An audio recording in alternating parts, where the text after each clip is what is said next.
in Hawaii with Micah Banuelos, USC offensive line signee. We were talking earlier to Amos about just how close this class is, this O-line class. Kind of give me the background on that. How did you guys kind of bond together so well? Just starting with the official visits, all of us being there around the same time, it was kind of cool, just seeing all those athletes come together. And for us to kind of bond with each other, get to know each other, just in a couple of days, just showed a lot just about the program and just what the coaches are building. And yeah. What was it that allowed you guys to connect so easily on that visit? I would say it was mainly like a connection between us, only because they've been through things that only Polynesians probably could go through, and I've been through things as well. And just for us to kind of like share our trials and tribulations, kind of pointing out what USC was going to look like for the next couple of years.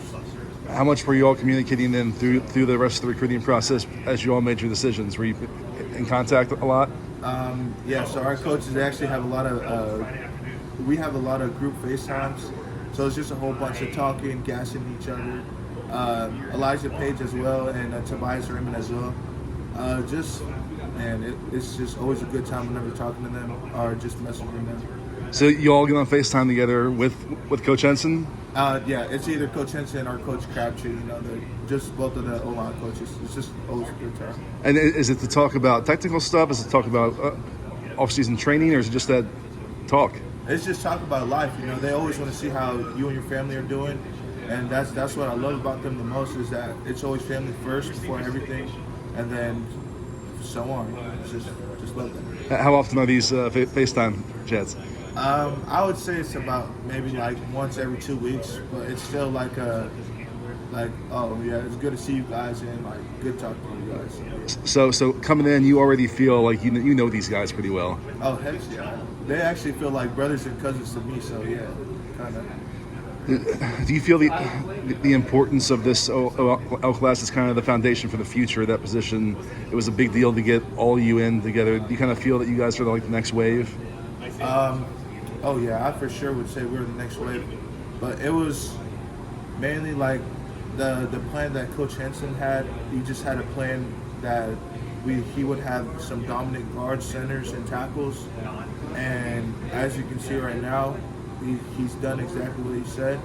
And all we got to do is just keep training and just keep getting better.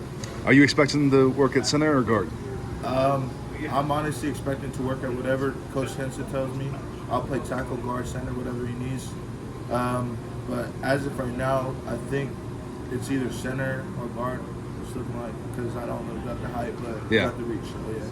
Well, what's the next few months before you get to campus look like for you? How do you approach that? Man, definitely I'm going to get a lot stronger and just focusing on just football itself and just learning all the plays and watching highlight reels and just doing whatever to get me better.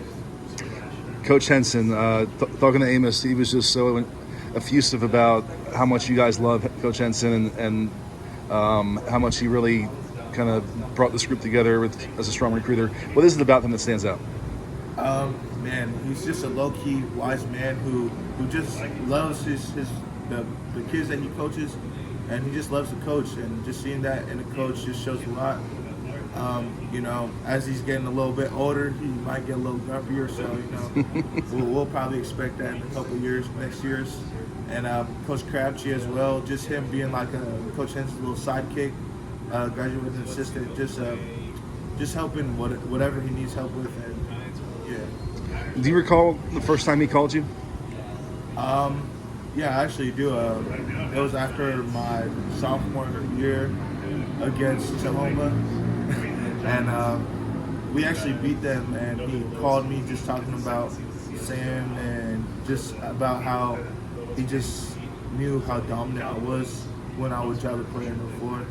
And he offered me right there at A&M, so I always remember that. In the end, the fact that he was on you that early at a previous school, how much did that play a role in your decision that he stuck with you the whole time? And it just showed out like the kind of coach he was.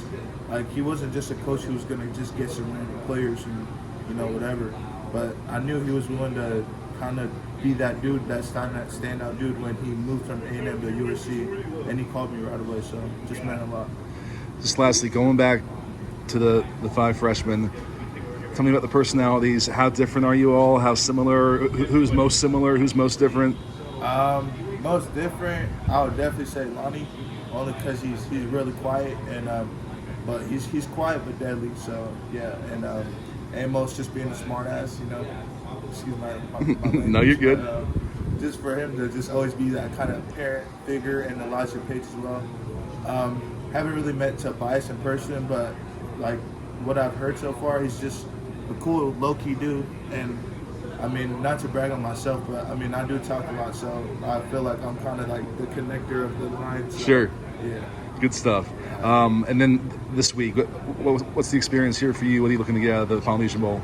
Man, as I said before, it's just an honor just being here and, just playing with all these players in the Poly Bowl.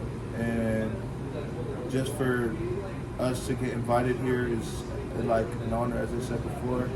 And yeah, that's all I got. Great stuff, Micah. Thank you.